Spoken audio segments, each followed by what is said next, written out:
তোরা কি আজে বাজে রিল কেন পাঠাসে? এর আইডিয়া আমারও কাছে আছে, আমিও এইসব দেখতে পাই, বুঝলি? তোদের পাল্লে পড়ে ও বাজে হয়ে যাচ্ছে, চল এখান থেকে।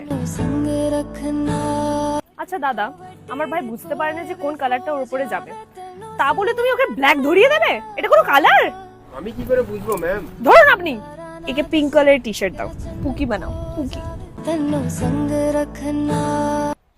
এ এ এ দাদা, এত বুড়ো দামড়া হয়ে বাচ্চাদের এতে কি করছেন? গার্লফ্রেন্ডে কোণে বসবেন যান।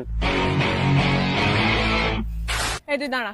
শুনুন, আমার ভাই না দেখতে শুনতেই বড়, কিন্তু মন থেকেও ছোট, বুঝলেন? এই তুই কর তো, দেখছি কে কি বলছে। দাদা মানছি আমার ভাই বাজার করতে জানে না, তা বলে তুমি 25 টাকা জিনিস 30 টাকায় ধরবেন? 40 টাকায়? এই তুই এখানে আর আসবি না, চল তো। তোকে কে বলেছিল এখানে আসতে? রাস্তা